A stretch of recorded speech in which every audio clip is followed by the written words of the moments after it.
এই পর্বে সিএসএস কত প্রকার সেটি ভিডিও টিউটোরিয়ালে দেখানোর চেষ্টা করব। তো চলুন আমরা একটা স্লাইডে চলে যাই। তো এখানে দেখতে পাচ্ছি টাইপস অফ সিএসএস। প্রথমে দেখতে পাচ্ছি inline CSS, internal CSS, external CSS. CSS 3 প্রকার। তারপর আমরা এই সিএসএস 3 প্রকার এটাকে আমরা কিভাবে লিঙ্ক করাতে পারি। ইনলাইন সিএসএস স্টাইল অ্যাট্রিবিউটের মাধ্যমে অ্যাড করতে হয়। ইন্টারনাল সিএসএস স্টাইল ট্যাগের মধ্যে অ্যাড করতে হয়।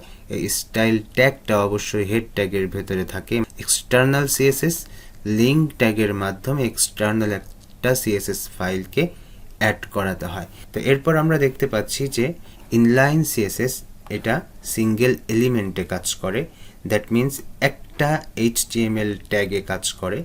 ইন্টারনাল সিএসএস একটা পেজে কাজ করে, সম্পূর্ণ একটা পেজে কাজ করে। আর এক্সটার্নাল সিএসএস অল পেজের জন্য অ্যাপ্লিকেবল। তো এটা এক প্রকার পার্থক্য বলতে পারেন 3 প্রকার সিএসএস এর। তো আমরা এই জিনিসগুলো আমরা পরবর্তীতে কোনো একটা ভিডিও টিউটোরিয়ালে বিস্তারিত আলোচনা করার চেষ্টা করব। তো চলুন এই জিনিসটাকে আমরা একটু টাইপ করে শিখি। এই ফাইলটা আমরা গত পর্বে ইউজ করছি। তো এখানে আমি কিছু জিনিস লিখি, কমেন্টের মাধ্যমে লেখার চেষ্টা করছি। তো এই আমরা কমেন্ট দিচ্ছি, দেওয়ার পর এখানে আমরা লিখব। তো প্রথমে আমরা এখানে বলতে পারি যে টাইপস অফ সিএসএস। এখানে আমরা 3 প্রকার সিএসএস। তাহলে প্রথমে আমরা বলতে পারি যে ইনলাইন সিএসএস, এরপর আমরা বলতে পারি ইন্টারনাল সিএসএস, এরপর আমরা বলতে পারি এক্সটার্নাল সিএসএস।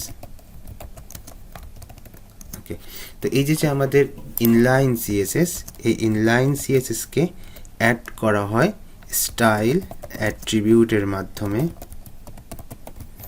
আর পরবর্তী যে সিএসএসটা আছে এটাকে অ্যাড করা হয় স্টাইল ট্যাগের মাধ্যমে। এই স্টাইল ট্যাগ হেড ট্যাগের ভেতরে থাকে। এরপর আমরা দেখতে পাচ্ছি 3 নাম্বার সিএসএস এর প্রকারভেদ। এটাকে আমরা এক্সটার্নাল একটা সিএসএস ফাইলের মাধ্যমে অ্যাড করে থাকি। ওকে, এভাবে।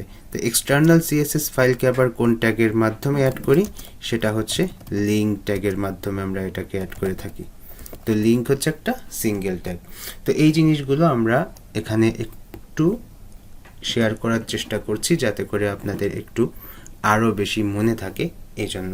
তো এটা হচ্ছে সিএসএস এর প্রকারভেদ। আমরা আগামী পর্বে আমরা নতুন একটা টিউটোরিয়াল নিয়ে আবার হাজির হব। এই 3 প্রকার সিএসএস এর ভেতরে যে পার্থক্য আছে সেটি আমরা কিন্তু শেয়ার করার চেষ্টা করব। এই পর্ব এই পর্যন্তই। আগামী পর্বের আমন্ত্রণ জানিয়ে আজ এখানেই শেষ করছি। আল্লাহ হাফেজ।